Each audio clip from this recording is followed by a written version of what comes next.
everyone. I am Dr. Bridget Leonard, better known as Dr. B, and tonight we have a special treat for you. We are talking about raising our Black sons in 2021. Let's talk grown folk style. I have an awesome panel lined up for you. I know that you've probably been catching some of my other shows and you saw a lot of females on the stage, but I wasn't going to do that to you this evening. So I went and grabbed me some male so that we can get this male perspective, so we can get these boys raised into the men that they need to be in order to carry on our generations. So I just want to go around the room real quick and make some slight introductions. Let's start with you, Mr. Richard.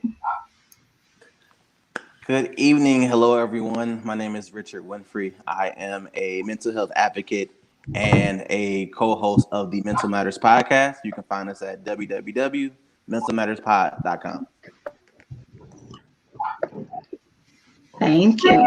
Ms. Vincina. Hey, everybody. My name is Vincina Person, and I'm a self-love coach and self-love advocate. And you can find me at www.vincinaperson.com. On all social media platforms. Thank you. Mr. Keith. Hey, how you doing, guys? I am Keith K.L. Belvin, crisis specialist and author, and I am a person that deals with crisis strategies. I work with families, women, children, men, and I am the owner of bravenpublishing.com and bravenconsultant.com, and I'm here to help. Thank you so much. Miss Leah. Good evening, everyone. My name is Leah Mills Chapman. I am a clinical therapist. I currently own my own practice, Intervene LLC, and you can find me at intervene.com. All of my contact information is present there.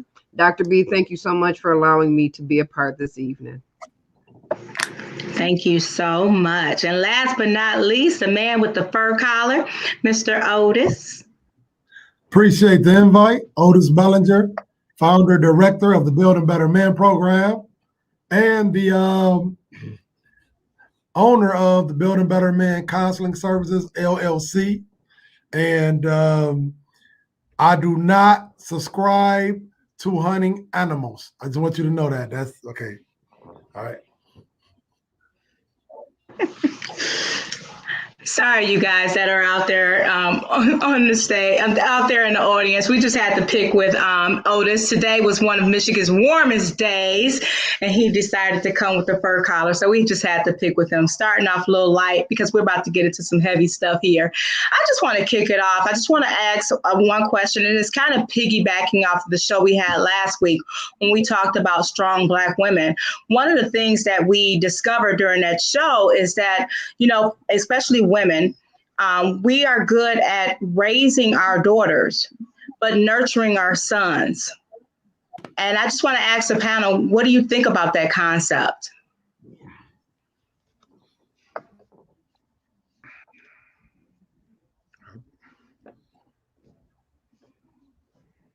Just hop in. It's just a conversation. Just hop in. Okay, I got you. I can go first. Go ahead, Bill. I think what it has to be is, I think what we have to do is the nurturing has to be all the way around, because when we're dealing with opposite sex, we have to be careful that in how we're raising our young men, if it's women to men, if it's our brothers who are raising their daughters, we want to try to make sure that we're nurturing both, that they're well-rounded. Often we're trying to fix our young men for things or issues that we might have or have had with their fathers or other men. I just say, if you're going to nurture the child all the way around. Make sure that it's even, so the child can be able and be ready to deal with whatever they're going to deal with as they get older. I want to add to that. I think that one of the important parts to that is making sure that you understand that I don't think that there's a true one way to do it, as Keith mentioned. Just as as an uncle, even mentor in some of my spaces, if you will, I found a lot of times that some people want to be helped in the capacity they want to be helped and loved.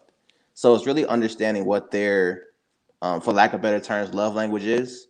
How do they want to be loved? How is it the is it PlayStation 5, things of that nature? Is it literal like hugs and embrace? Is it, experiences, things of that nature? So just really understanding how they want to be loved and supported no matter whatever they're going through. I think that, just kind of looking from a developmental perspective, mothers, right? There's this thing called the Oedipus complex, right? So you're looking at the opposites attracting. So moms, they have their sons, and then there's just something in that baby boy, right, that is just drawing them in. I don't know if it's because possibly, right, that it reminds them of dad. I don't know what it is, but it's just this opposite attracting sort of thing. And so when we talk about, right, how mothers will raise their daughters and they love or nurture their sons, I think that we really need to define really what nurture is, right? Because that gets a little gray, a little hazy, because we can actually ruin an individual by thinking that we're loving on that individual. So that's my thought. I just think that moms have this attraction to their sons and vice versa from that son to the mother. I agree with that, Leah. I think sometimes we can, you said ruin. I'll go as far as to say just be enablers to our sons. And something else I think that we should do is just listen. I don't know if any of you have ever experienced, and you probably have. I just remember when having conversations with my grandmother, wasn't no talking. It was because I said so, and that was it. And I'm like, but grandma, and I remember just conversations we would have, and there was we didn't get a chance to communicate a lot. It was just what she said, even if she was wrong. So I think that, I think we need to listen more to both sons and daughters. Well, thank you. I think everybody is trying to figure out what to do with the black male. You got mothers trying to figure out what to do with the sons. You got wives trying to figure out what to do with the husbands. You got first ladies trying to figure out what to do with the pastors. I mean, we are a complex feature. And you think about it, a woman can be in the house and have 3 different dynamics going on at once. Situation with the son, with the husband, and a situation with her own father. That could actually be like a trifecta, like triple trauma, and dealing with young ladies, I'm often asked, why don't you add young ladies to what it is that you do for building better men or what have you? And I just tell you, I don't have any hair now, and if I dealt with y'all, I probably won't have no scalp. So I'm sticking to the brothers. That's it. Y'all difficult. Okay. Y'all difficult. Y'all difficult. Y'all difficult. I'm about to open up something. Mr. Bellinger, come on now. You gotta open up something. Y'all difficult. Let me duck real quick. Well, I want to say that the opinions of Otis Bellinger are not held by all of the men on the panel. So let's just get that completely. All right. Now, I'm not co-signing that because my clientele is mostly women. I work directly with women between the ages of 35 and 70. Those are my target avatar because it's the way that I get to the men is through the women. I have found that in the 20-something years that I was in the New York City school system, and now that I am in as a counselor now, and it goes back to what we were saying about the Oedipus complex, is that men will be in a room full of men and won't care what's wrong with them. because of bravado and because of ego, they will literally be in pain and say nothing. But I have found that by working through the women, when the sister goes and says, you need to go talk to this man, or you need to get some help to try to fix some things at home, and it actually goes to what Otis is saying. I don't want to deal with y'all ladies because y'all may call us to lose some hair. Well, that actually helps me because now the men will go to get help because they got to try to figure out how to deal with this lady. So if I'm already working with the ladies, that's an end to dealing with the men. As Brother Mellors also said, the 3 factors inside the home. But we can't get away from how we were raised until we consciously make an effort to pivot from how we were raised. So the nurturing thing goes to, it's what Sister and what is that? Vincina, and I want to say your name right. Is it Vincina? When you said what grandmother would say and be right or wrong. That's another thing too, is that we need to listen to our children. I tell parents all the time is that you're not familiar with what's going on in music or what's going on today. Listen to your child. You're old enough to be able to decipher if that's good or bad and then do something with it. But we definitely have to have that conversation so folks understand what's going on. Wow.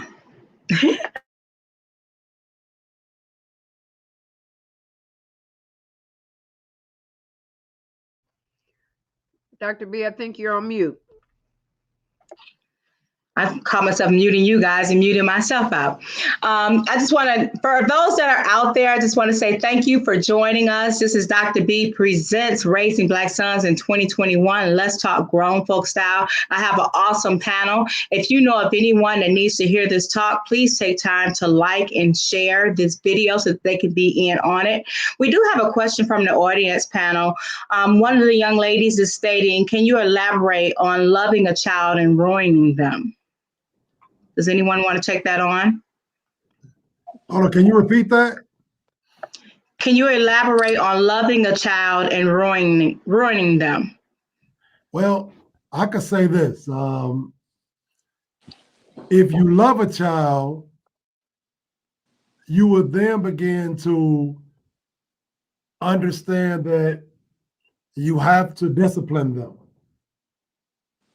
And the thing about it is that I have a theory that, for instance, I was speaking to a bunch of educators one time, and I said there's one day during the year where a lot of criminal mindsets are developed, and that's on Christmas Day. Because on Christmas Day, a lot of kids around the country world is getting all kind of gifts. They're getting something for nothing. And I've been one that said in the past, oh, I'm not going to get you nothing for Christmas, and then end up getting this or that, whatever. So I've been guilty too. So I don't know if I'm alone on this panel, but what has happened is that when we reward, and Brother Belvin always talks to me about this, when we reward bad behavior, the question I have, is that really love? I'll jump in. You know what happens is we sometimes confuse love with being right. And that's what makes the tragic mistake. So to answer the person's question, you could love your child to death. It don't mean you're doing what's right by them or for them. And some parents will use the fact that they love their child as an excuse to do exactly what's wrong and know it's wrong. And will use the fact that they love the child as an excuse for why they're doing what's wrong. And so what happens is when you're raising a child up, you can love your child to death. But if you truly love them, you're going to discipline them. The Lord says, you know, I get at those I love the most. I'm going to get at you because I love you the most. Because if I really care about you, then I'm going to discipline you, because an undisciplined child is dangerous to everyone. So if you really love your child, you want what's best for them by making them well-rounded. And you will hear me say that a lot, is because to well-round the child, you first have to guard yourself. You can't teach what you don't know. You can't teach what you were never exposed to. But you can actually go get it with your child and y'all can learn together. You can go learn it first and bring it back to your child. There's no excuses with all the information that is available to us now and all the resources. There are 6 resources that you're watching right now on this screen. So there's no excuse for you not to go out and be able to get assistance, to be able to bring that back home, to help your child become well-rounded so they can become a citizen that can actually produce something. Unfortunately, we're rewarding bad behavior, and then you want someone else to come in and clean it up. And then you want to say, well, I love them. That's why, what? You didn't do anything? No. When I was in school as a dean, some parents hated when I called, because I'm going to say, come on up here, because you're going to get it too. Come on up here and let's have this conversation. Because my question to them would be, what do you want me to do? Here's your options. Now, I don't care if you love them or don't love them. Here's your options. They get suspended for 45 days, or you do this. Now, we can talk about how much you love them, but in the end, they still got a role to play inside this building, because this community needs them to be able to be focused, and I need your help, because I can't do it once they leave this building. So love should be the motivation that gets you to want to do the best for them, even if it's uncomfortable. Because if you really love somebody, you'll be able to work them through whatever pain they suffer. But if you try to keep them from it, then you're actually harming them.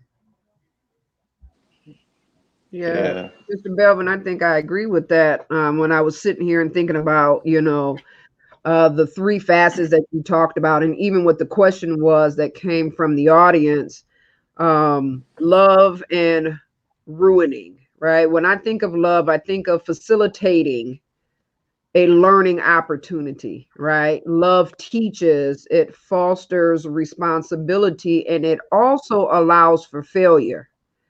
But when we talk about ruining our kids, then that is us rescuing our children from being able to deal with any sorts of, issues that they may come in contact with, right? And so it becomes an over nurturing and a lack of balance.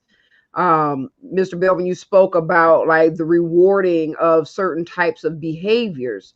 I often see with the families that I engage in with therapy that excuse me, a lot of times the rewarding comes along from a lens of guilt. It comes from the guilt that the parents have because of whatever may have happened in the past that has not been rectified. And so their knowledge of knowing that that child may have been present, to have witnessed or viewed, or maybe even not, but a lot of times the child's there, that they're trying to overcompensate for whatever the pain was that's been facilitated in that family system. So again, to kind of center back in on that question, there's balance between love and ruining, right? You can go too far on one end, right, on the love spectrum, and you will totally destroy that child from being able to function as a productive citizen in society, and they'll forever look to you to be able to make the problems right. Agreed. I want to add to that point, and I think you all added some really got some meat off the bones with that. One of the things I would definitely think is a value added is. Everyone hear me okay? Yes. Okay, I'm getting some background feedback. One of the things that I often think is a issue, if you will, is that it's about that balance, as you mentioned. It's about knowing. So, for example, I have a nephew who is he's on the cusp of 11 years old, and I play a part in not only being his uncle but also as his godfather. And we were getting him ready for school one morning, and a couple of days prior, I told him, like, I don't care if I'm irresponsible, just don't play with my watches. Whatever you do, don't play with my watches, because that thing come from Jamaica, and that was a very, very important gift to me. And he played with the watch. He broke it. And it was very, very traumatic because I love watches. And instead of scold him and like try to threaten to whoop him and all this other stuff, I knew that he broke it, but I don't think that he knew that I knew that he broke it. So I simply called him. I said, hey, can you pass me my watch off the dining room table? And he went to grab it. And I told him this is my favorite watch. So when he brought it to me, it instantly came out. Like, I didn't mean to break it. I'm so sorry. I apologize. I know you said don't touch it. He just went on this whole spill. And I could have been like, yeah, that's right. But I more so took the approach of like, you know what? I told you what's important to me. It's not that I'm mad at you for breaking the watch. I want you to understand I'm disappointed in you because you didn't respect what I told you. And you see there's a consequence. And it's not brutal honesty, but it's making sure that that child knows that even if you apologize, that doesn't fix the broken plate, if you will. Like, it's still going to be that scar.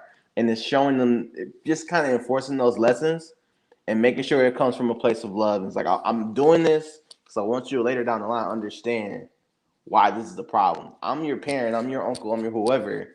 It may not come as a lashing from me, but it's gonna be people in these streets that's not gonna feel the same way about you breaking a whatever dollar watch. So all that to say, I'm strongly about balance. I'm strongly about making sure you know who you're dealing with, whose child you're dealing with. Maybe it's not your actual child. You probably know your child more than the next person, but you have to understand, one, how they learn and observe things and how they receive love. And that's the biggest thing. Great points. Great points. So going back to the topic of raising our Black sons in 2021, we all know that there are a lot of challenges out there, and 2020 showed us a lot of racism, just a lot of issues going on. When I asked you about coming on this show, and I told you the topic was raising Black sons in 2021, where did your mind immediately gravitate to as far as a major concern that definitely needs to be addressed?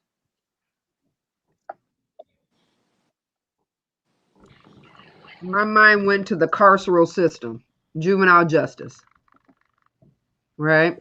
We see too many of our young Black males that's locked up. Brilliant. Mr. Bellinger, he'll let you know, we used to work together at one of the high secure facilities here in Michigan, in the Wayne, County area. And it was predominantly all young Black men.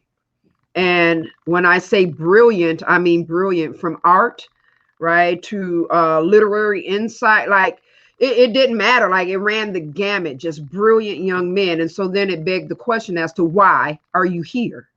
What went wrong that allowed for you to be here, away from your family, locked up like an animal? What happened? Right? Do we look at the home? Do we look at society? Do we look at community? Like, we used to be where, if something popped off down the street, like, the neighbor could snatch your hot tail up and get you straight. You went to church, you got your behind dealt with. All right, look, I'm still a clinician, so I'm gonna keep it like PC. But we were a community, and so something is awry.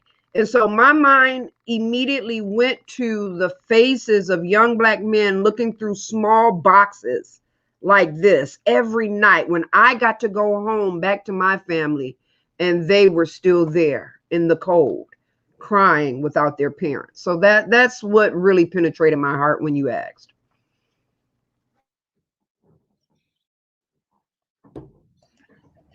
Yeah, I'll jump in. For me, when you asked, how do we replace the social that's been stolen? How do we replace the social part? Because I see it in my daughter, and I know I deal with it with a lot of my former students who I spoke to. But how do you deal with the fact that now kids who are already having issues just trying to be them as young Black boys and young Black men, how do you deal with the removal of the certain social capacities that a lot of these kids need to keep themselves grounded and out of trouble? And then you're talking about a lot of them being stuck in the house with family members who don't know how to deal with them. And we've seen abuse and domestic violence go up all over the country. So I was worried about, what do they do? And you start to see it with the fact that a lot of them are gravitating to things that put them in line to get this virus. They're just partying, whatever, and they don't care, or just going out. And to me, I worry about that, because now you're talking about folks who already need us in certain capacities, now not having access to the school for food, for activities, for mentorship or whatever. And now you're saying, get it all through the computer screen, when we didn't even make sure before we went this route that the kids even had access to the computer screens. So now a lot of kids don't even have access to the computer screen. So they've completely severed from their mentors, from the teachers that they like, from the safety of a building that protects them from their community. I know what my classroom was. And I know when I was in the school system, my classroom was a haven. It was where you had breakfast when you were late to school. It was where you came if you were ready to go punch a teacher in the face, but I'd rather come sit with me, walk around and huff and puff before you did something that they put them handcuffs on you. But whatever it was, and when I became a dean, my office was the same thing. Come on, and I had them get me a big soft couch. And when I asked them, this Mr. B, why do you want a big soft couch? I said, the hardest thing in the world to be is angry on a big marshmallow. And they thought I was joking. When I would separate kids who are fighting and I bring them in the office and say, sit down, and you fluff into this thing, you can't, what can you do? You can't even get up quick in a soft couch. You have to try to, especially if you're a big person, you got to try to roll off it. That automatically changes the focus of the anger, of the energy. Now you sitting there and you fluffed into this thing, and now I can have a conversation with you. COVID has taken all that away. So when you first asked, the thing I thought about is how are we going to reach these kids now? How do we replace that? Something that I thought about was bullying. I'll share a story. I was in middle school. The last day of school, I was bullied in 7th grade. And out of nowhere, I don't know where this girl came from. She hunted me down. Never knew her, never seen her before in my life. And, you know, I'm the people person. Yeah, I'm the social butterfly. So I was confused, and I thought I was going to get out of it by going to tell my girls, you know, hey, handle this right here because I'm getting threats from this girl. My friend to this day said, oh, no, Vincina, we about to, we not going to get on the school bus and you about to fight this girl. Scared me to death. Life learnings experiences, but the kids today, they're killing themselves over bullying. You know, my friend made me stand up to this girl from the projects, and she said, oh, you're not finna get on the bus. You're getting ready to fight this girl. So the kids now, they're committing suicide. I mean, how does, I mean, my grandson's 6. How does a 6-year-old know how to look up and say, okay, I'm going to end my life? That, I can't fathom that. I don't understand. And I think, I don't want to misquote something in the Bible, but something about the children being weaker or something like that. I forget how it goes, but yeah, I mean, they are. I mean, we had to fight. Now, you know, if somebody is bullying you, I'm going to go kill myself. So, you know, I worry about that. So with my grandchildren, I'm constantly trying to instill in them about just self-confidence and words of affirmation. And, you know, I just worry about that. Oh, that's what it is with each generation. They will be weaker. Yeah, I mean, they smart, but they kind of, you know, I don't want to say the word dumb, but yeah.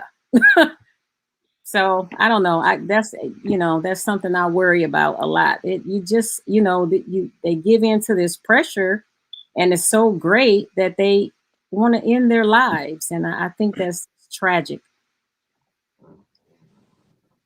You know, one of the things I immediately think of is, you know, when it comes to our youth right now is, and you guys kind of touched on them, I'm gonna kind of intersect them. It's about the continuous school from home piece. It takes away your social aspect. It, you know, introduces a different level of stress that I don't think any of us really dealt with before about having to always work or school from home. It's a whole different kind of construct where I know that, quite frankly, therapy bills are about to be through the roof because a lot more people I foresee are going to be looking for therapists and counselors, things of that nature, and you know, different resources, things of that nature. So the one thing I think about is just like their social outlook on certain things. With only thing you have is social media, it's the classroom stuff, it's sometimes the stress on the teacher's face. Like, I can't keep their attention. I can't keep them engaged. If we're in the classroom, I know some things, but I don't think our teachers have been prepared to deal with teaching their students and their youth online. So I think about the future of what teaching looked like. I think about the future of what, social interaction looks like for all of us, not just our children, but in this specific focus, it's the social aspect and the educational divide that our children are going to face.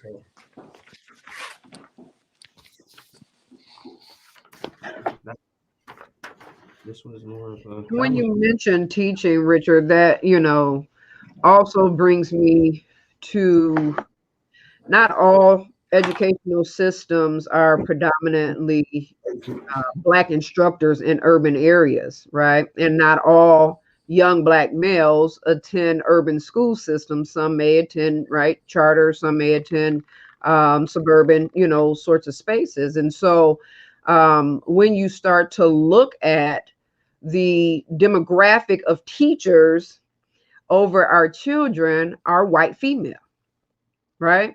And so that can become quite difficult when we know that in society we're looked at as savage, especially the Black male, right? And when they start to talk about with research and data that starting about the age of 8, they start looking at our young Black boys as men.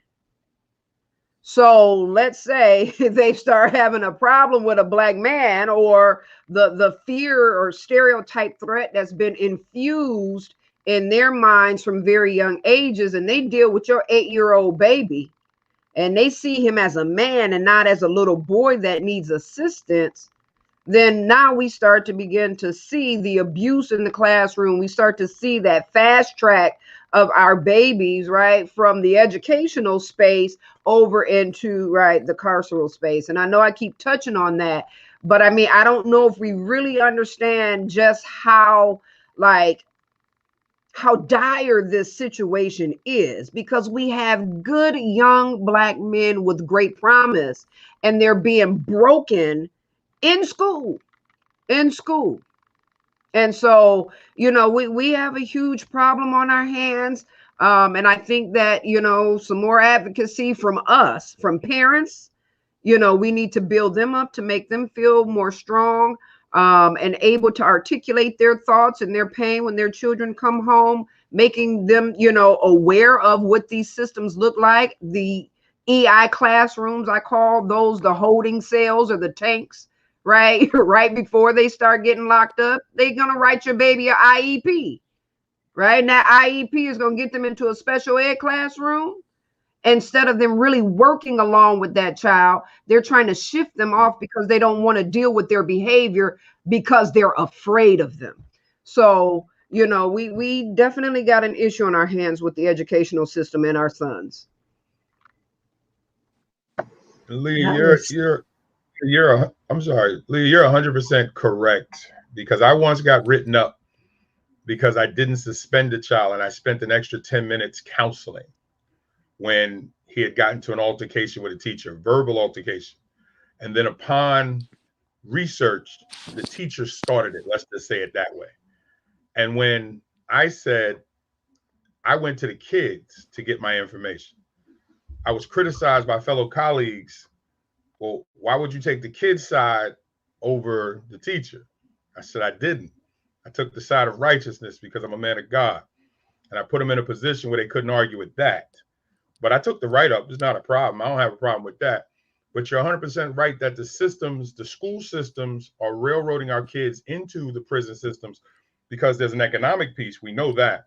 But also it's a lack of oversight on parents. I tell parents, my hands are tied to the school and untied. And what I meant by that is just come up and act a fool. Come up and make demands, because then I have something to act on. So it's not me trying to go around the union contract, which a lot of teachers hide behind. Let's keep it real. But when a parent comes up and says, I demand to see how you're teaching my child, now I got something to work with. Now I can push administrations. Now I can push other teachers. Why did you create that lesson plan? How do you assess these children? Now, one of the things that I did, I got a master's degree in curriculum writing, assessment, and teaching, because I went and figured out how to teach teachers how to teach our children. our children learn differently because they're exposed to things differently. I'll give you an example. I remember I was doing one of the standardized tests for 8th grade, transitional year, by the way. The kid said, Mr. B, can I ask you a question about this exam? I said, I can't speak to you about the exam, but what's your question? And it said, Yao Yao Ma is famous what? I know that, but if I ask most black folks, they don't know that Yao Yao Ma is a famous cellist. And when we used to argue that these exams are culturally biased, well, they eventually changed it with the SAT. But if you're not going to change it on the lesser levels, you are setting kids up to fail, because now here's the problem. Yes, he probably got that question wrong, but where is this child going to come in connection to Yao Yao Ma? And what I showed them is, I used to teach health education, physical education. The reason why I stayed away from the major subjects, because my mentor, who was a former Black Panther, used to say, teach the complementary subjects, because then we can work around some of the set curriculums that they have for children of color. Okay, fine. But I used to teach English and math in the summertime when a lot of the restraints were over, and then I could really get into some work. So in my English class, I used to use hip hop music to look at constructive language. And then I would connect it to Shakespeare and some other things like that. So one of the things I said to one of the English teachers, she tried to challenge me on, why are you teaching this? I said, I teach him how to drive the hoopty first. Then I give him the keys to the Bentley. So then I explained to her, I said, let me ask you a question. I said, who's better? Eminem, and I forget who the other rapper I compared. She said, I wouldn't know. I said, these kids know. And if you can show them constructive language in that format, you've now excited their ability to learn, and then you ease Eminem and whatever rapper off the table. Now give them Romeo and Juliet, Shakespeare, anything that you want, because now they have the framework for what it is that you're asking them to go and get. But if you don't show me that, you didn't prepare me for what you're asking me to do. So you set me up to fail, because you put a person in the classroom with me who didn't understand me. You asked me to do work that I've never seen, and then you blame me for failing. And then you say, okay, the only other place you can go is a job that can't pay my bills or locked up. And then when you actually put a teacher of color in front of them to say, I'm from the same projects. I'm from South Jamaica, Queens, and 40 Project, one of the worst projects in New York.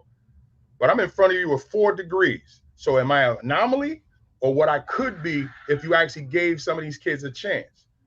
That's the problem. We have to make the connection that they're connected, and stop allowing them to shove our kids in one direction. And that can't happen unless parents come up and push back. Even if you don't understand what's happening, say, well, explain it to me. Because if I got a child in the 4th grade, you should be, as a teacher, be able to explain to me what you taught my child on a 4th grade level that I can understand it. And if they can't, then say, I don't want my kid in that class. Simple as that. I don't want this teacher around my child. Force the educational system hands. Parents have more power in a public school system than they realize, because they actually try to convince Black parents that they don't. And the teachers who are inside the system don't speak up enough because they're worried about their job. Why is always threatening to fire me? Go ahead and fire me. I'd love to be in front of the news cameras explaining that a Black man got fired trying to help Black children, and they didn't want me to teach them. Come on, fire me. I love it. Let's go. Wow, thanks for that, Keith. Otis, do you have anything to add? What went through your mind when I first asked you about this topic? Oh, I mean, I know that you are a genuine person. I know that your heart is always in the right place. And, you know, I get asked to come on a lot of different things and what have you. So I would much rather be involved with substance as opposed to symbolism. And you've always been a substantial person. So I came on it because you asked me. I mean, you know, because I believe in what you're doing, and I've seen your body of work, you know. And plus I wanted y'all, you know, listen, it was a little cold outside, and I wanted y'all to tease me a little bit. I mean, I figured I was gonna get some stuff. So, you know, the only thing I forgot was the matching hat. But besides that, we good. Good job. Please go get the matching hat. Please. The next episode, part 2, he can wear the hat. Well, I asked all of you to come on because, I always have these like brain infusions around 3 o'clock in the morning. Vecina's like my 5 o'clock person. She needs to wake up just a little bit earlier. But I always had these things go through my mind like at 3 in the morning. And it was one of those mornings like 3 in the morning. I'm like, wait a minute, I have 3 sons. My sons are, 22 and 33 and 35. And then I'm raising 4, I have 4 grandsons. And I'm looking at the news, which I try not to watch that often. I really try not to watch it because it's straight up depressing. And I'm like, but how do I, because whenever I'm watching the news, because I have 2 sons that live on the east side of Detroit, and when the news comes on and you have a shooting or something, I immediately reach for the phone. Where you at? How you doing? And why should I have to live like that? Why should I have to live like that? And then I'm lucky because I have a husband that I've been married to for 30 years. And he's been in my son's lives since what, 33 years. So they've had the 2-parent home and they have the strong father, but everyone doesn't have that foundation, that structure. And so I know I have a lot of single women in my life that are trying to raise sons, and and they try their best. But at the end of the day, we're women. We don't know what you guys go through. And so I wanted to have this show to share with them, like, okay, these are some of the things that are affecting our Black sons, and for you guys to provide some tips and some insight, because I know like some things that come up. It's like, how do I, when I'm talking to my son, how do I talk to him about racism? How do I talk to him about dealing with the police? How do I talk to him about, having a relationship with a woman? How do I talk to him about making sure education is a priority? How do I talk to him about making sure that he's managing money, that he's thinking about credit, that, if he's having some type of situation where he's possibly getting abused as a man, how do you, as a boy, how do you let someone know, if there's the violence, kids, I feel, and people say I ran away and I really don't care. I just felt that I was being safer, but I'm out here in Farmington Hills and I'm not hearing the police cars. But but I know that my grandkids are living in the city where they can't, it's scary for them to even walk to the corner store. That was a treat when I was growing up, to walk to the corner store. You were doing something. Now it can be a death sentence. So I just wanted to make sure, I wanted to bring that up, let's talk grown folk style, because people need to hear this. And women, I love us to death, but we cannot be the mama and the daddy. We can't. And I know that someone, because I had put out a question earlier asking people to drop a question if they felt they weren't able to bring it up. And one of the questions was, as women, why do we overprotect our sons when there are men trying to step in and provide a male presence? So if you guys can help me out with that. Okay. Well, I'm gonna go back and we're gonna talk about like the police stuff. The one thing that I explain to a lot of mothers, since I deal with a lot of mothers, arm yourself with as much knowledge as possible and teach them restraint. You cannot fight the situation there on the street. Learn how to, one, calm yourself down. It's going to happen. It's going to happen. If they're going to treat you badly, you can't stop that then. Your goal is to get home. And then once you get home, we can then try to figure out what we're going to do. So the first thing is knowledge yourself about the laws. Shut your mouth. But that comes with teaching patience. If you're stopped by a policeman and you did nothing, close your mouth. Let the officer do what they're going to do. If they're going to arrest you, and know what questions to ask. If you're underage, can you get my parents? Is your camera on? And then shut your mouth. Don't say nothing else. Because a policeman's job, if he's doing it wrong anyway, he's not worried about the rules. So your job is to protect yourself and not give him an excuse to be able to hide behind the very rules that he's breaking. Become knowledgeable. Sit and learn that with your children. Go through that. Just because you don't know now is not an excuse for you not to know tomorrow. You start learning now. You and your child sit and learn it. Let your child see that you're as ignorant to some of the things that you're trying to show them. So we're going to learn this together. Sadly, this is not the smartest decade of children that we have. And that's sad because this is where the greatest amount of information has ever been available to people of color. So there's no more excuses of not knowing. So if you really want to protect your children, that's the first thing. Also, when dealing with men of color, know which men need to be around your children. Do a better job at vetting who you bring into your life around your children. I'm tired of reading stories of the boyfriend molested this one, molested that one, or killed everybody. So I always say date for a year, because over a year you get to see all the birthdays, anniversaries, and everything else before you bring this person around your child. Because, and if there's an opportunity for you to repair things with the child's father, okay, y'all two had a bad relationship. I'm happily divorced and I'm happily remarried. But my ex, we still don't really talk to each other. But she never stopped me from being whatever to my sons, because she understood the role I played in their lives, and I wasn't going to allow her to remove that.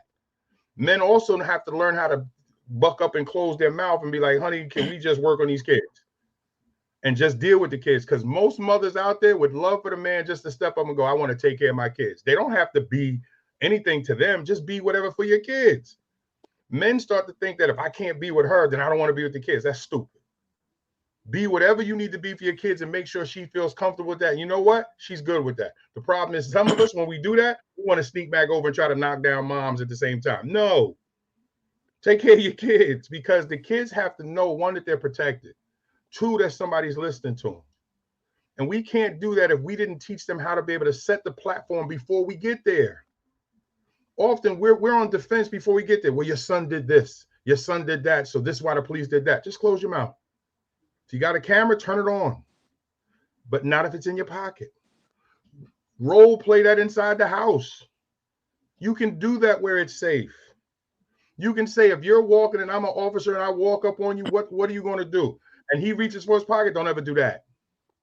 And when you do it where it's safe, and if you do it enough, it's like, why do you think we have fire drills in school? And the kids used to ask me, B, are we really going to do this during a fire? We're going to walk out like this? No, but if we go through it enough, you'll know where to run to. So some things we actually have to prepare our kids by not making excuses of what we don't have and fight for the things that we need to know. And then the rest you pray for and ask God to cover them every time they leave the house and every time they come back. As my grandmother did for me.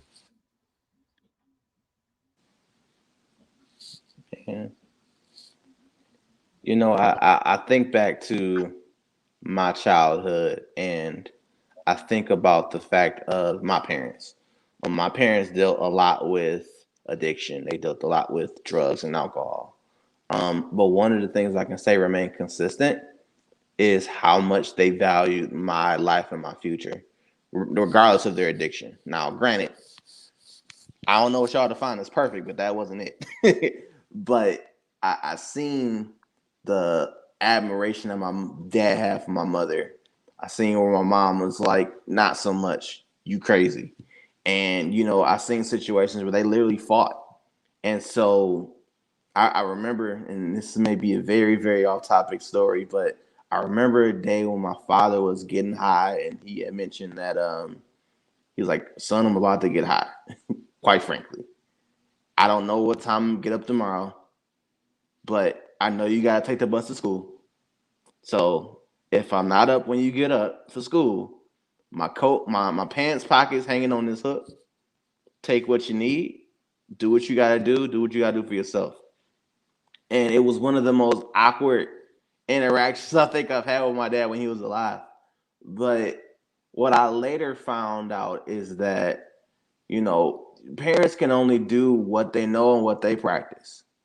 And Keith, to your point, you know, there is the situational awareness of knowing how to interact with police, how to, you know, fire drills in school, things of that nature, and real life's going to come at you no matter what it is.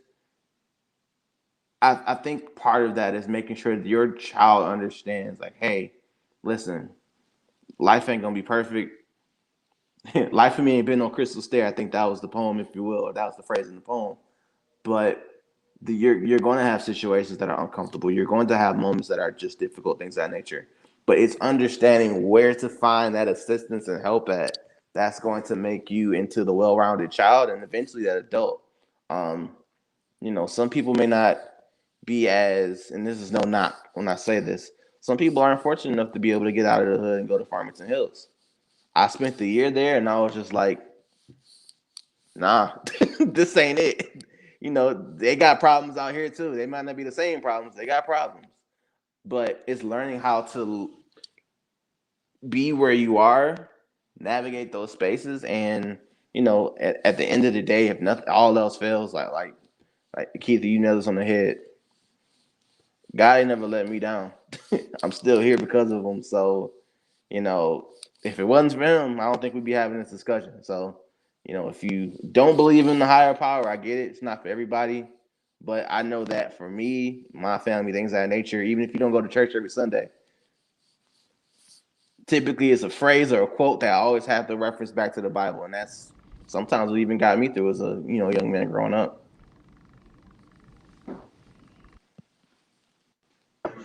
Yeah, I think the tough part, Dr. B, when we look at this, and Vasina, you kind of touched on it earlier, right? About the generation of children and how weak they are.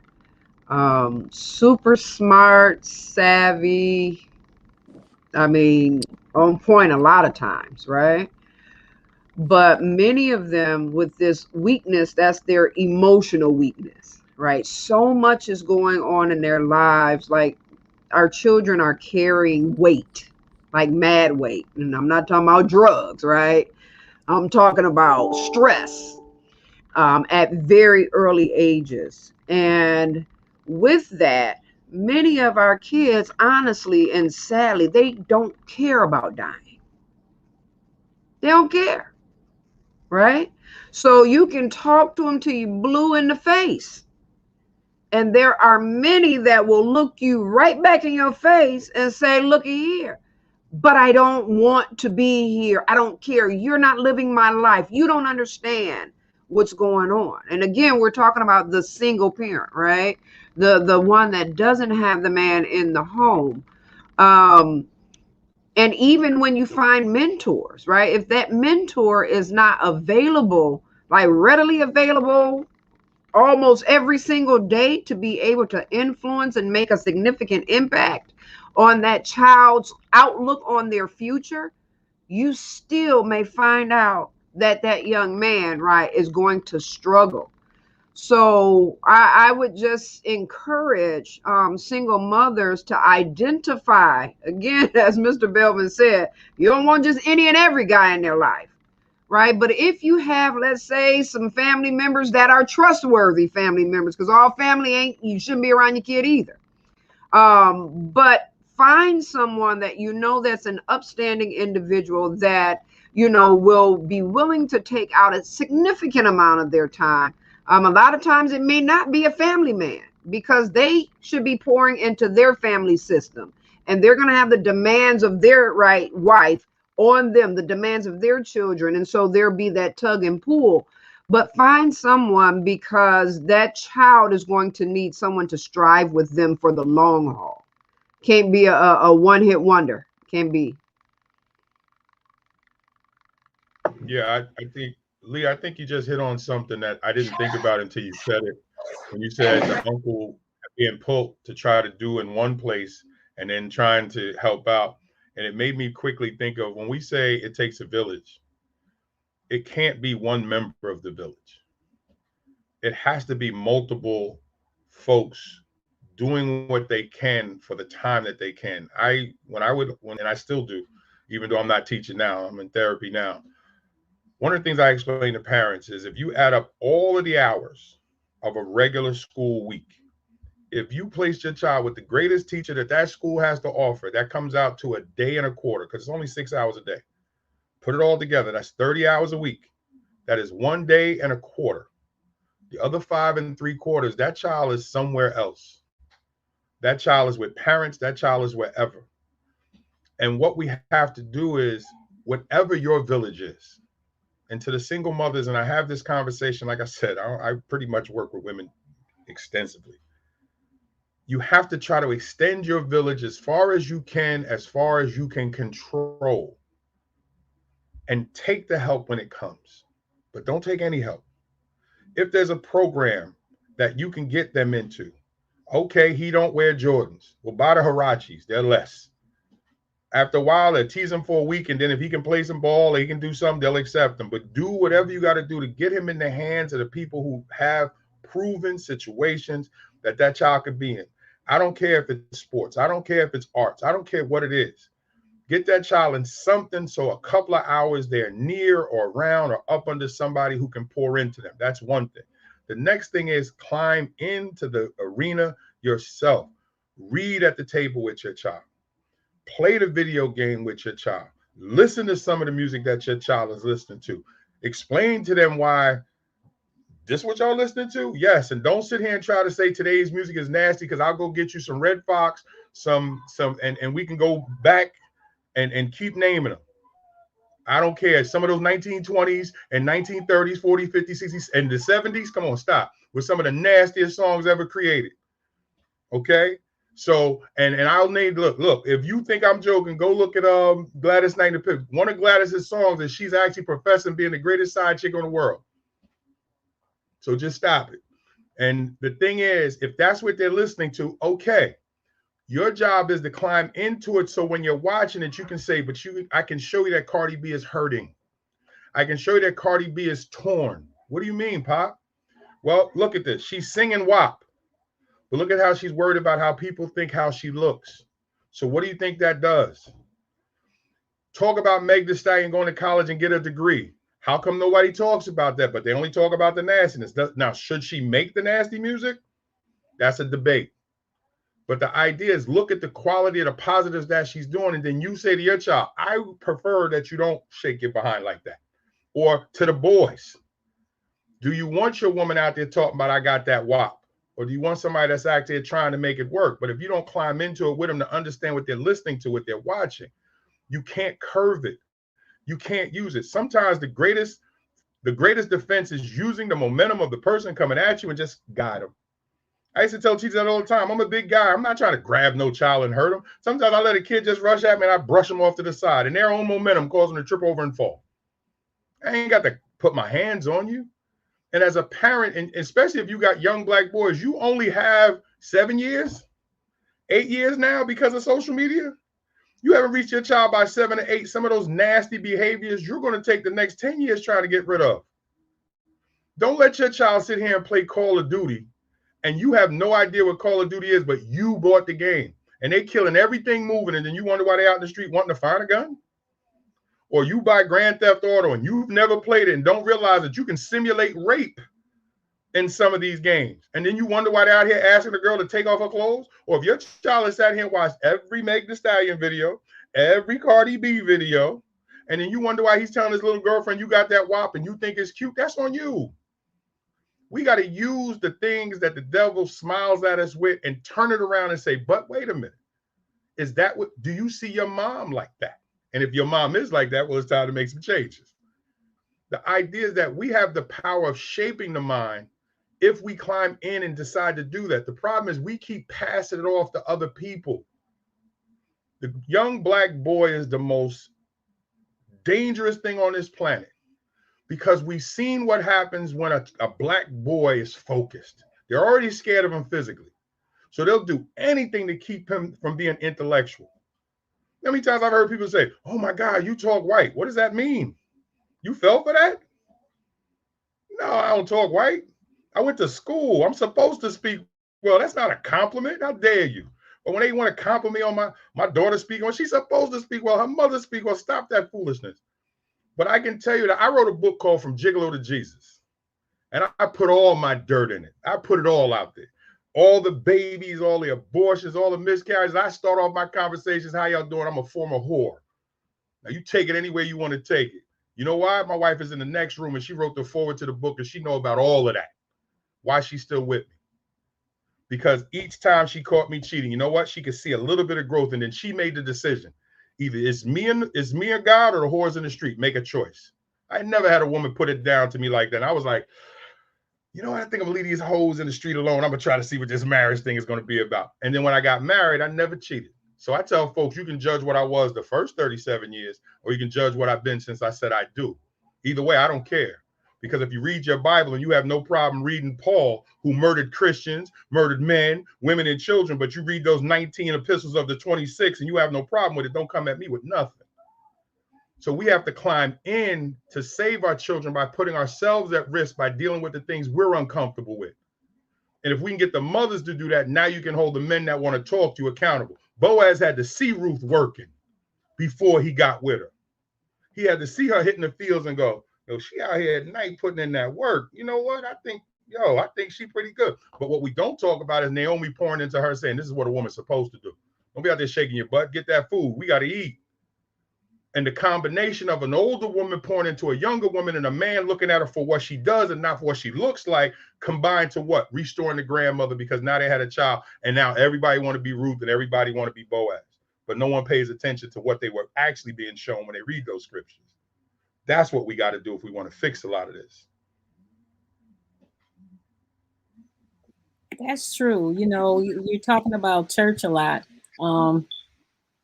We need to get back to that. When we were younger, we were in church all day, and not this new church. Not we finna go over here to the church for an hour. Listen, we knew if we went over my grandmother's house, y'all bring y'all stuff, and we knew if we got in trouble, we was gonna get a whooping too. But we still went over there. I don't understand that. We knew if we knew that every Sunday, bring your church stuff because you going to church. If you sick, you going to church. And it wasn't, like I said, it wasn't an hour. We were in church. Let me see. We went to Sunday school, and then it was the service. And I think sometimes we did something after, because I promise y'all, it seemed like we was at church with my grandma for about 8 hours. Just you all ate afterward. Yeah, and they right, and got food. Man, please, they don't. I mean, where is that? We don't have that.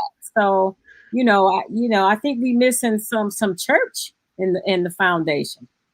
But see, I don't want to go to church all day. We're gonna have to work something out. We're gonna have to balance that out. That just triggers some trauma for me right there. Yeah, I know. And we snuck off and snuck off and went to the corner store and got the pickles in the bag and came back and slid right in the pew and hope grandma didn't know we was in church we was in church all day. I think that makes media. No, I just wanted to add though, Vincina, that kind of makes me think about what the Bible says, train up a child in the way they should go, and when they're old, they won't depart from it. Not that they won't depart when they're young, right? They gonna run off because it's something that they don't necessarily want to do, but the foundation is being built in. And so that is the key. That's the critical point, is get in that knowledge early on in their formative years. And so when they find themselves, right, 37, 38, whatever it may be, 50, 60 years on down the road, if the Lord spares their life, then it will come back to them. So I agree wholeheartedly. I think we have to switch it. I just think we have to switch it. Let social media, like we had horse and buggy. We don't have horse and buggy now. I think we have to switch it. And I think the one place that I think the church has missed the mark is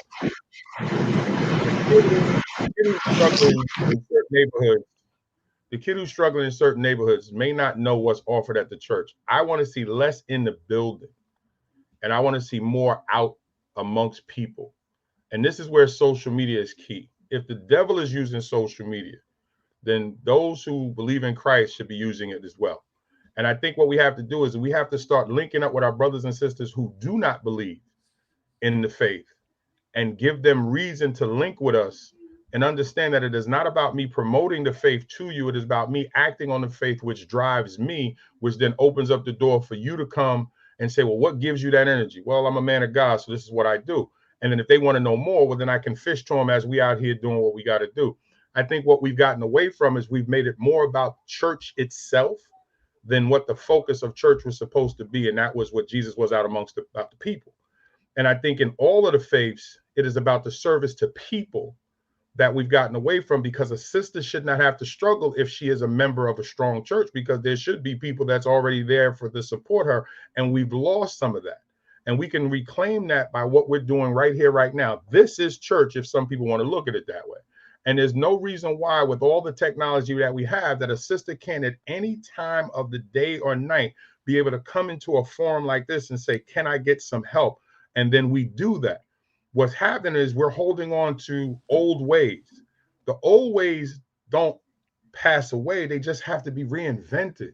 We're not out here riding horse and buggy anymore. We're riding very nice cars. Okay, does that mean the techniques that went into keeping the horse healthy, the cart well, that we needed to have grain to be able to feed the horse? Well, what is grain? Grain would be gas. And we do the things that we have to then say, what did that look like then to how does that look like now? And then how, keyword, how do we then turn that into something that our sons are protected so they can go protect their sisters? But if we don't have enough folks, like, I'm a real teacher, and Lord knows I done had a lot of churches get mad at me when I come in, and in the past is kind of like, I don't want that crazy man in my church. It's okay. You bring me in, this is what you're going to get, because my second master's degree is in human service counseling, specializing in Christian ministry. I just act like a fool half the time, but once you give me the mic, you're in trouble. Because the thing is, we're not actually teaching in church. We're preaching. Well, read Ephesians. There's 5 ministries. How come you don't hear nobody say they're a teacher? Now, I'm telling you, I am. We got enough disciples running around here. Lord knows, too many prophets, evangelists, and we got disciples and pastors. Okay, so we got pastors, disciples, evangelists, and prophets. We got them all running around here. But we ain't got none of them screaming they teaching. Well, if I can't show you how, keyword, how, to use these scriptures to be able to save your life, your child's life, or your family's life, then what is all that preaching, discipling, and all that other stuff doing? We have to come back out into the world, get amongst people, and say, now, sister, if you're hungry, we got a way to feed you. If your son's out of pocket, we got a couple of men who can call. But the sister then has to allow that. They're the gatekeepers. Parents are still the gatekeepers. And we have to offer it so a person knows it. You can't offer it if you're waiting for me to walk through the doors of your church. You got to come out to me. Do you know I have this available? And I say this to every church I go to. Does the chick who just got out of a car, turned the trick, know that your church is there for her? Does the kid who's getting abused, who's now trying to figure out a way to get past the gang members and not get stabbed, does he know that there's 4, 5, 6 men at the church that'll help him? How is he supposed to know? How does he know that there's a hot meal or clothes for him at the church? How does he know? So if we're sitting there with the doors wide open, going, come on in and eat. We serving chicken every Tuesday. How does the homeless cat who's struggling know that the food is there for him? Well, if you don't go out to him and let him know you can get a hot meal, here's yours, and there's more where that came from, how do we get them? So I agree with you. We got to get back to some old-fashioned things to save these boys, because the system is evolving so fast that our boys are gravitating it faster than we can come up with ideas to save them. That's on us, because those of us that know, and I know Brother Bellinger's not here because he's doing it, but there's at least 6 of us here. And then whoever's, and we always say, and everybody in the word of my voice, if you can hear my voice, well, that's what we got to start doing. Just simply start within your own circles. Don't worry about the world. Just start in your house, and then on your block, then your community, your state. And all of a sudden, you know what? I need to go check him out. I need to go check her out. Now we can start to save some of these kids. So I'm with you on that. You added some really good words to that, brother. One of the things I'll definitely say that just to add a piece, if you will. I know that when I was younger, I remember being younger, and God rest her soul, my grandmother was one of the mothers of the church. That was the queen of the piano and led the choirs, things of that nature. And it wasn't that she, quote unquote, forced me to be in church. And I hear all what y'all saying, and I think we're saying it the same way. It wasn't that if you were, quote unquote, forced to be in church all Sunday. You were around it enough to learn something from it. And even now in my adult life, I'm like, let me carry some of this with me, because I'm going to need it on Monday, Tuesday, Wednesday. Lord knows I'm going to need it by Thursday just to get me to Friday. And by Friday, I'm like, whew, I'm chilling Saturday. I'm acting a fool. And then Sunday, let me get back right, get ready for the week. And I say that to say this. while that component is definitely missing, I think that my great grandfather would always tell me this as well. Everything comes in moderation, and it's making sure that you have a delicate balance. There is, you know, I'm not going against what you said, KO, but there's nothing wrong with listening to all different types of music, because I think that's what makes the world unique and what makes the world what it is today. It's understanding the balance. Like, you can't just be like, I'm gonna engulf myself in the Cardi B's and the Megans and the all the things of that nature. There's great music that aren't them, you know what I'm saying? But they make great music as well. There's just some of it just be like too far. Everything in moderation, I think, is the overarching message. And it's nothing wrong with that. But in addition to that, I think it's that even if you go to church, even if you get a perfect score on your exams, even if you know, get a win on the Nike app and get those Jordans or get that PlayStation 5, there's something you're going to come up short on. And I think it's letting your black son know, like, hey, this is the way that I think I'm absolutely the bomb, but I come up short too. We're going to have our flaws. We're going to have our moments where we don't get it right. And this is how we encounter those moments and persevere through those moments. And there's a lot of great teaching, I think, in the Bible and from church with that. I can't quote the scriptures, but I'm pretty sure they're out there because I remember reading them at least once in my life. But it's understanding that, one, everything's going to come in balance. And then two, when you fall short of glory, what's going to be your reaction? How are you going to bounce back from that? And I think if we as a community embrace that more than, shaming them, like, why did you do this? Why did you do that? If you kind of embrace that sense of community, let them know, like, hey, you're gonna do well, and you're gonna have some messed up moments, and that's how the world goes. I think we'll have a more confident youth. I'm very confident in our young black boys coming up. It's just more so with the health pandemic that we're in, and with the racial pandemic that we've been in for decades. It's a little turbulent right now, but it's the reason that. While I think slavery was definitely imposed against us, it's the reason we came over here. We had to show the world that we're resilient no matter where we go. So, wow, great discussion. I can't believe we've been on here almost an hour and 15 minutes, but a great discussion. Just before we go, I do want to talk a little bit about, we talked about racism, we talked about police, definitely talked a lot about education, made sure we put the church in there, talked about abuse and violence, but how do we talk to the young male about dealing with the opposite sex and about money management? I know that those are some issues that were brought to my attention that people had. And also, while we're on it, the young boys or the young men with, the hugging and the kissing. Do you hug and you kiss on your sons? And why do we tell them not to cry? So if we could just touch on those three things before we tune off. I'm sorry. Yes, I know it's kind of low. They don't like to be kissed, and I still kiss them on their forehead. Come here, you ain't too big to get kissed. But I think when it comes to the women, I think we have to be very, very careful that we're not allowing our own biases and our own pain seep into how we raise our sons. If it's the women, and if it's the men, again, we have to be careful that we're not trying to raise emotionless automatons where they just. I've heard a lot of men say, "Don't cry." Whoa, wait a minute! Don't do that. You setting them up for a bad situation to not be able to deal with his emotional side. And actually, some of the greatest talents in the world is because they're able to tap into their emotion. Did you never listen to Lenny Williams when he was?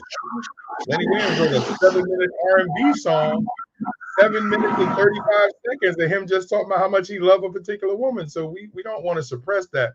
But I'll give you an example why we have to be very careful. A woman walks down the street with her son and sees a sister half naked at 1 o'clock in the afternoon. The woman goes to her son, turns to him and looks at him and says, "Don't you ever bring home nobody like that to my house and I'll kill you." And the son smiles at her and goes, "No problem, mommy. I'll never date a woman like that." But yet he's still peeking at her. The father walks down the same block with that same child, sees that same woman. He goes, "She look good, right?" And the kid is grinning. That's not the one you want, because she shouldn't be out here at 1 o'clock. Now, here's what happened. The mother saw what she saw, and she saw what she did not want her son to be with, and that's okay. The father acknowledged what he was feeling about what he saw, but then said, no, you don't want that. And here's why. Two people can see the same thing and see two different, totally different things. The reason why we need to have that male influence is because he can allow a younger male to look at a female in a totally different way than a way a female may attempt to try to teach the young man, simply because I can teach you from feelings inside. I can tell you what that feels like emotionally, sexually, spiritually, everything. And once you remove that, what you risk is that the child to please you will acknowledge and say, no problem, mom, but you didn't address that looked good to him. You didn't address that felt something about what I saw. I almost saw a breast, and that's exciting to me because you made it seem so negative. You got to go home, and if there is no male, the sister has to go home and say, how did you feel about what you saw? And be honest with me. You can say it. Because a lot of times we don't want to get embarrassed. Who wants to talk to their mom about the sexual feelings that's going on, especially when you get to pre-adolescence and you start to get to the teenage years? You ain't trying to talk about an erection to your mom. But my mom was a nurse and my grandmother was a nurse. And my mother went and got the PDR, opened it up and said, you put your mouth on some of these little girls. This is what could happen to your mouth. And I was like, ooh. And then she said, you having sex? And I was like, okay, I'm going to tell the truth. Okay, I had no choice. But my mother was cutting through all of that because, I'll tell you this, and y'all can laugh at me all you want. When my mother found out that I was having sex at 13, I had started when I was 12. She said, oh, you out here having sex? Okay, let's go.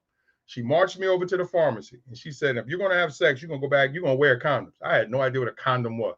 She said, now go back and ask that man for condoms. And that's when condoms was in the back, way up high, and you had to embarrass yourself to try to get some. But okay. I asked the guy, I said, can I get, and I'm mumbling, can I get some condoms? And the guy said, which one? But of course, I'm young and stupid. I thought he said, which size? I was like, small. He said, small. Everybody in the area that was waiting on their medication started laughing at me. I could hear my mom bellowing from the front, and I'm shaking. And the man said, well, let me see if I can find some small condoms. And I'm like, why he keep yelling? And he pulls the condoms from out this little case. He said, here you go, young man. And I'm like, and I'm shook up and I'm emotional. And my mom is in tears and I still don't know what's going on. So I paid for him. And as we were walking home, she said, you know why everybody was laughing at your stupid? And of course, she's ghetto. So you know what else followed that. And we got home. She said, here's why everybody was really laughing at you. One, you didn't know what the hell you was doing. Ain't no size. Ain't no small. But you didn't know that. And she said, if you don't know that, then how are you out here having sex and you can't protect yourself? Now, again, I was young. I didn't listen.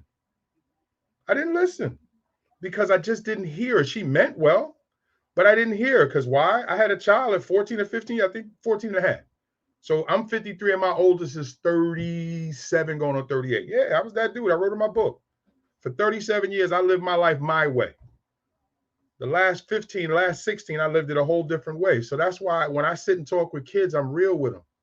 So when you want to help young boys understand young ladies, first you got to understand what the young man feels about the opposite sex. Some of these boys are being pushed into sex because other boys said, did you get some yet?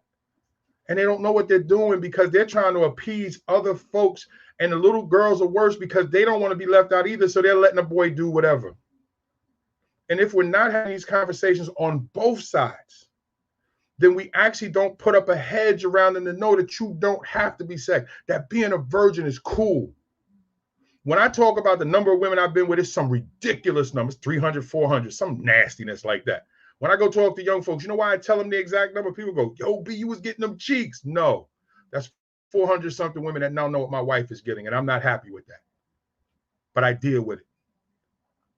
And what you need to do is and I said, and the funny thing is, if you two came to the table as virgins, do you know what the next 20 or 30 years could be? It'd take you 20, 30 years before you got bored with sex.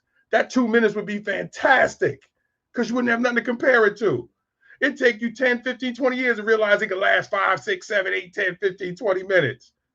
The problem we have now is that we're suffering from comparison. You've been doing it so long when you're a teenager that he doesn't match up to the dude I used to mess with in college, so he might be a great dude. We got to start teaching kids about their feelings and what they actually need to be looking for.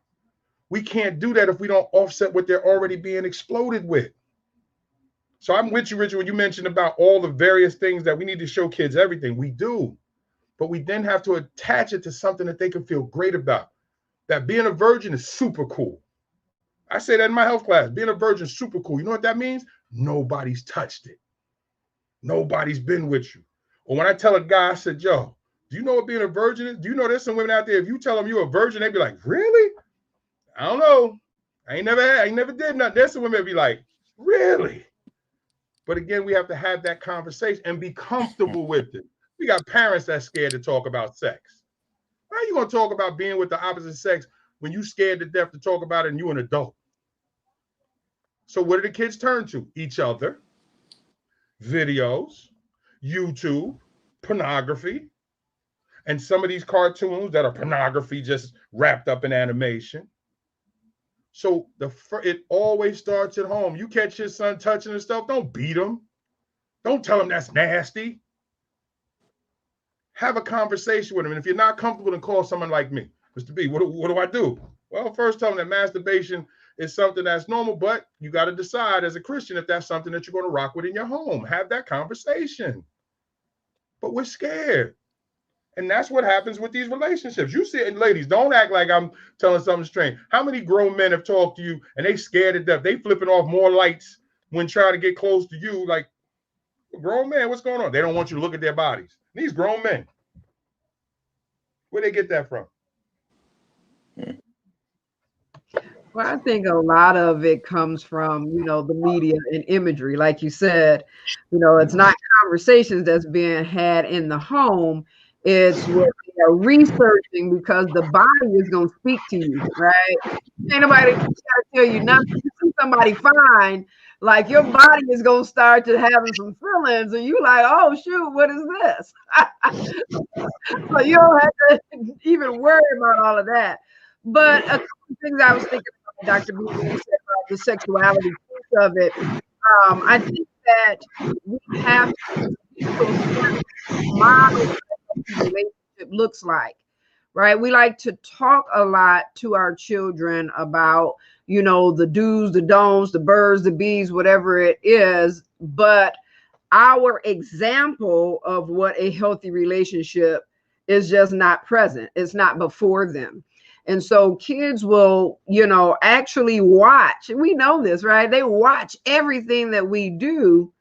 And they might not tell you that they've seen what we've been doing, but they definitely are watching. So we need to make certain that we are forwarding a healthy model of what relationship truly looks like. And then, Mr. B, I'm gonna pick with you just a little bit. I'm coming from the woman. Here we go. When we're talking about healthy relationships, right? Using language is so important as to whether or not a man will respect a woman. So when we say, yo, dog, I hit that. You hit what? Right? What is that? And so now you're making the woman, right, out to being more so of an object that can be, eroticized, romantic, whatever it is. She's objectified in that moment. And that's the disconnect that we find that happens in relationships. So when we say, hey, do you want to say I do? What am I saying I do too? An object? You know what I'm saying? Like, is the female able to go over there and get her a little toy and be like, I do? What you gonna get out of this? Not a whole lot. Right? And so I think that language is very important when we're training our young men and how to be respectable in just how they talk amongst one another. Remember my dad, before he passed, he used to be like, Leah, that locker room conversation ain't no joke. I'm like, Daddy, what you talking about? I'm still a little younger. I don't know nothing. Ain't never touched nothing. Ain't had nothing, whatever. He like, look at here. Let me tell you what the fellas say behind closed doors. When men, they got something more than women do. They'll talk about you like a dog. But the question is what does that conversation look like, and who's facilitating how it really should go? So I think we need to be very, very mindful of the language that's utilized as women and men alike. Had to pick with you, Mr. B. All right, Richard. Go ahead, Richard. It's hard to follow up heavy hitters like y'all. Very hard to follow up, but I'm gonna try.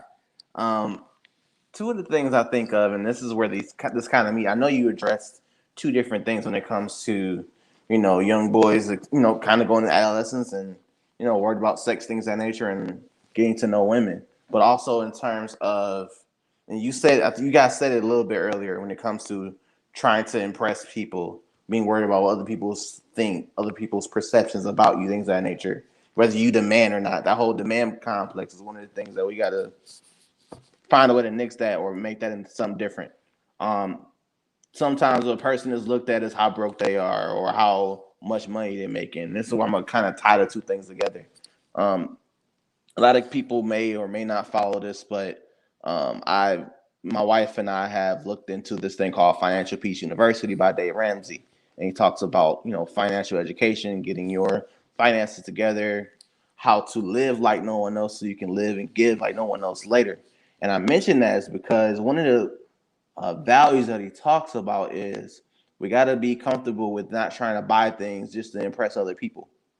It's kind of that same mindset when it comes to your finances, because everyone, I don't care who you are, how much money you got, we have a few bad events from being on the street asking for a quarter. But it's being comfortable with managing the most minute money, things of that nature. It's being comfortable with not being the most attractive guy in the room, not needing to prove your macho, prove your manhood to anybody, not how much money you got, things of that nature, and learning how to be confident in that. And I think that life in time will humble you and teach you that lesson. And it looks different for every single person. But I know that for me, that I didn't have, I wasn't the cool kid. I was the kid with the big nose and the fat belly. I kind of still am. And one of the things I had to do was grow confident in knowing who I am as a person, what I value, things of that nature. It's okay with being a virgin up until you're about 17, 18 years old. That's just what's going to happen to some people. It's all about what you experience. And everybody's not going to have $1 million. Well, how can you have that $1 million attitude? And I think that will go well into your finances, no matter if you have $1 million or not. How you make it look good. How your sweater may cost $30. Let's be real. It may not cost $130. So how to look like, not look like what you've been through, but also that $1 million attitude. And I think that if you can grasp that concept, then I think overall, you'll go into a future where, you're not really worried about what other people say about what's your body count, right? Or what your bank account looks like. Vincena? Hey, listen, we have to, Keith touched on it, Leah touched on it. We have to get involved when it comes to the opposite sex. And I don't want to say share experiences, but just, I'd say provide knowledge. I say that because I remember when I got my period, my mom gave me a book, man. She gave me a book, and I don't know if that's because I'm not sure. I think that my grandmother probably did not really touch on it either, because just coming from the South, and you got the 8 kids, and I'm not sure what my great grandmother taught her, so it probably wasn't too much. But yeah, she gave me a book, so I always wanted that cool mom.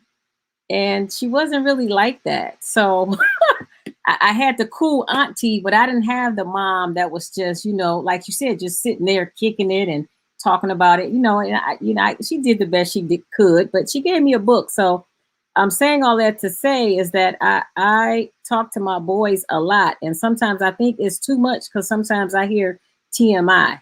I'm like, oh my God, I really don't want to know that. But I'm like, whoo, they telling me this, and I come in and it's condoms out, and that's good. But you just have to you got to talk to the kids and just communicate with them, because like you said, they're gonna get it from their peers or on YouTube or just somewhere. So, and I think I've done a pretty good job about that, because some of the stuff I hear, I'll be like, oh my God, I don't want to hear it. but they tell me. So you got to get active and communicate with your kids, especially about the opposite sex. All right. Goodness. I still can't believe it's been an hour and a half. What were you about to say, Keith? No, I was going to ask you, could I just say something? Because I think I want anybody listening to really understand what Leah was saying. And I don't take it as a knock. I think it's necessary. And I'm so glad that she said it, because she mentioned at the very beginning, I'm going to come from a therapeutic side. And I love that, because you hit on something without knowing it that is very dear to me. And the use of language. And this is why I put in the chat code switching. And I wanted anybody listening to understand that we have to be able to code switch on certain situations to be able to get kids from one point to another, and then switch it again to be able to get their parents to understand what that looks like. And so when Leah mentioned it to it, no, I don't take a knock to it, because there's always something that can be learned if I don't know it. And then when she reiterated it, I love it, because one of the things that I do is I will speak their language to get their attention, and then code switch it to now be able to bring it to a point that they can get it. And I think that's something that we have to learn. And I think if folks listen to what all of you are saying, and I think Richard hit on some big things too, is that when you come from where you are, that's the only place that you can come, but you can add to it.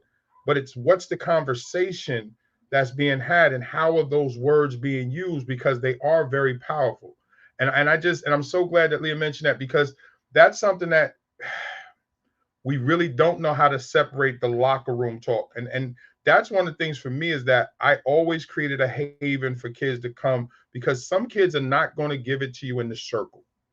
It's when they come to you later, but they knew you left the door open for them. And did you allow that door to be open, and how you split? Because if a kid doesn't think your heart is in it, or they can't sense the emotion, they close up. And you might only have one shot, maybe two. And if they now rule you as somebody they can't talk to, they're passing that on to other kids. And now you are no longer a resource to other children. You have to keep that door open. And I think it was so very critical. And whoever's watching, please understand what you say, how you say it to a child could be the difference of that child going in one direction or another. So Leah, thank you so much for saying that. No, I don't take offense to it, because that's the anchor of a lot that I do. So thank you so much for sharing that. I'm sorry, Dr. B. That's all right. I mean, a great discussion. Again, I cannot believe it's been an hour and a half. For those that are just tuning in, or for those that are catching the replay, this is Dr. B, raising our Black sons in 2021. Let's talk grown folks style. Got an awesome panel here. If you're catching the replay, thank you. Make sure that you like and share this post, because there was a lot of gems dropped here today. A lot of gems that people really need to take with them. So as we wrap up, I just want to go do a round robin around the room. Again, just share who you are, how they can get in contact with you, and drop one last nugget for the audience. Guys can start anywhere. I'll jump in. Listen, I'll come out on the dance floor. That's my style. I am Keith K.L. Belvin, crisis specialist and author. I am the owner of Braven Publishing and the owner of Braven Consultants. And so you can reach me at www.bravinconsultants.com, bravenconsultants.com, or just look for me.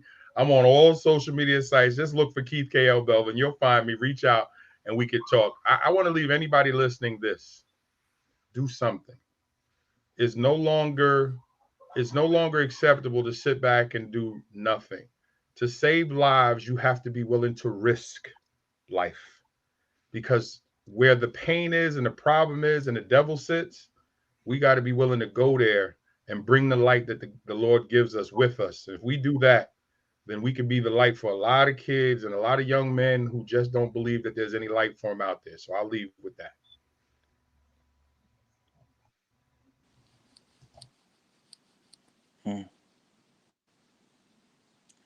I'll jump in as well. Typically, when people go out in two-step, I'm like, all right, the music playing, I'll go too. You can find me on all social media platforms. Instagram, RL Winfrey. Facebook, Richard, my last name, here on the screen as well. For our podcast, It is www.mentalmatterspod.com. We're on all social media platforms as well. You can stream us on SoundCloud, iHeartRadio, Apple Podcasts, the whole 9 yards. One of the things, and this is a proverb from my sister Solange. I love her music, things of that nature. On one of the tracks on her latest album, it says, "Do nothing without intention." And I think that if you follow that with your everyday life, that there's nothing you can't do. No matter if you fall short of the glory or if you exceeded more than you thought you were going to knock it out of the park. Do absolutely nothing in your life without intention.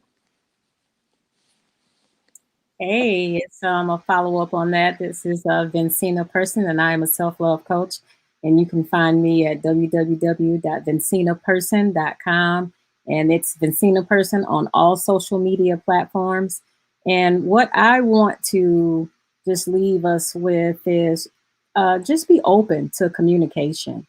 Like I said, you don't want your any of your children going to unreliable sources, and you know, it should start at home. And a lot of times, with some of the conversations, we will listen to respond instead of just listening just to listen. So just, you know, be there to listen to your kids. All right, I guess I'll bring up the rear. Again, my name is Leah Mills Chapman. I am also known as the mental reconstructionist. You can kind of see that up on the screen there. Again, I'm a clinical therapist and a mental health coach.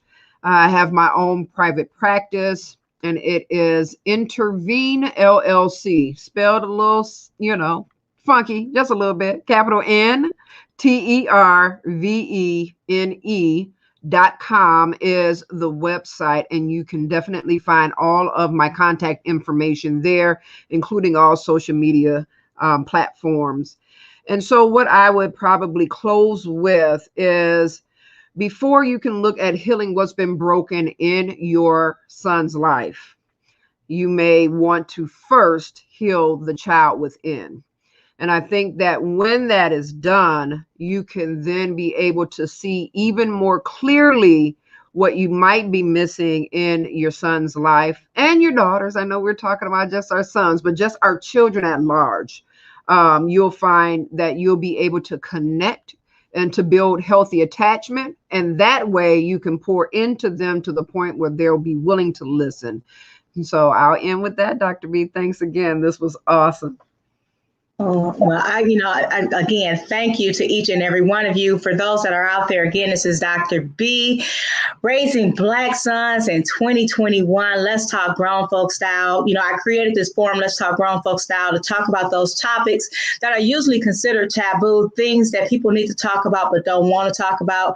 I'm that risk taker. I don't mind. I'll bring it on. All of my contact information is scrolling at the bottom of the screen. If you have a hot topic out there that, again, that you feel that no one wants to talk about, drop it in my lap. I'll make it happen. So thank you to each and every one of you. For those that are brave enough, for those of you that have real phones, iPhones, you can join me and Richard and Leah tomorrow night on Clubhouse at 6:30. And we're also bringing on Keon Clinton. We're bringing on Keon Clinton to join the stage with us. We will be in my Clubhouse, Dr. B, Let's Talk Grown Folk Style. So again, for those of you with real phones, or you might even have an iPad sitting around somewhere, join us on Clubhouse tomorrow night at 6:30 and Dr. B's Let's Talk Grown Folk Style room. I'll see each and every one of you. Again, if you're catching the replay, thank you so much. Type replay in the comments when you watch it. Like and share this with someone. Believe me, they can benefit. To each and every one of you on the stage, thank you. Thank you from the bottom of my heart. Thank you for dealing with me in my 3 o'clock moments. Thank you so much. Bye-bye. Good night. God bless, guys. Have a good night.